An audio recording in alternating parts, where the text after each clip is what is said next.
Hello and welcome to Historical Humans Reads, where we take primary sources and bring them to your screen. I'm Colum Coleman, and today we are reading from The Bluest Eye by Nobel Prize winning author Toni Morrison. Written in 1970, The Bluest Eye explores the oppression of women on accounts of both race and sex in the life of Pecola, an African-American girl growing up in Lorain, Ohio, following the Great Depression. The Bluest Eye contains autobiographical elements from Morrison's life and is unflinchingly candid in its content. This dedicated realism has made The Bluest Eye among the most challenged books in the United States on the grounds of its depiction of the many forms of domestic violence faced by women.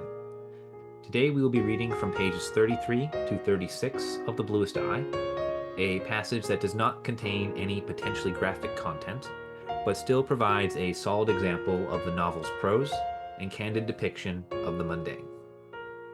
With that, let's begin.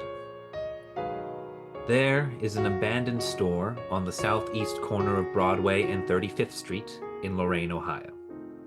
It does not recede into its background of leaden sky, nor harmonize with the gray frame houses and black telephone poles around it.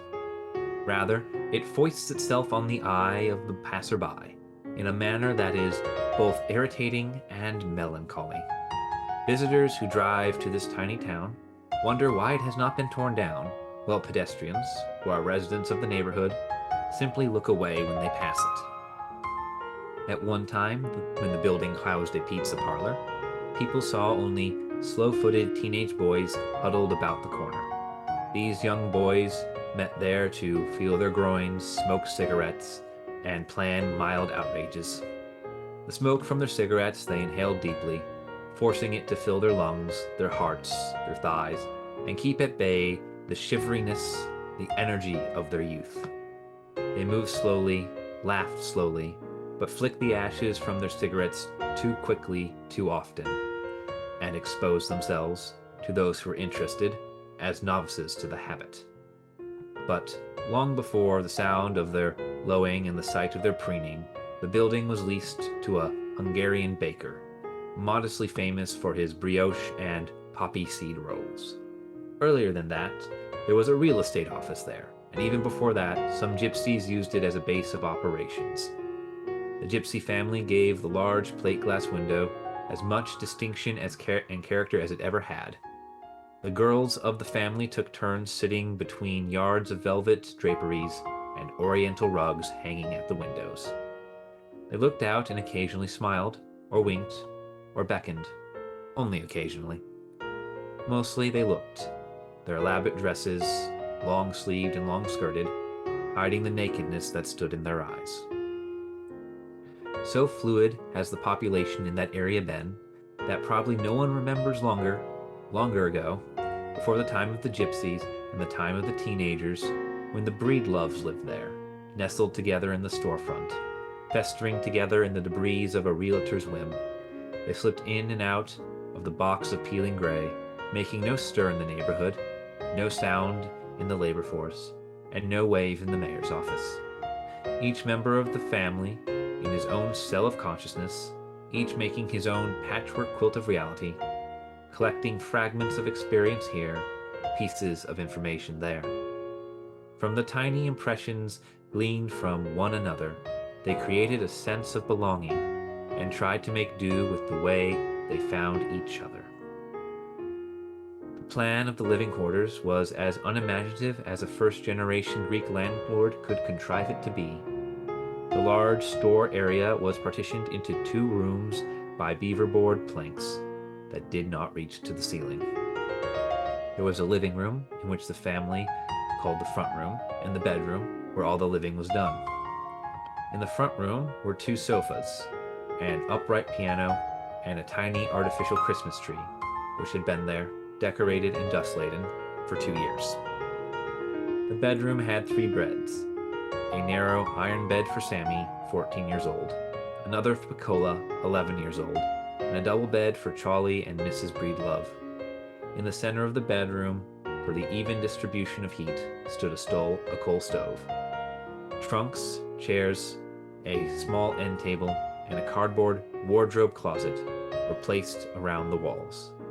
The kitchen was in the back of this apartment, a separate room. There were no bath facilities, only a toilet bowl, inaccessible to the eye, if not the ear, of the tenants. There is nothing more to say about the furnishings.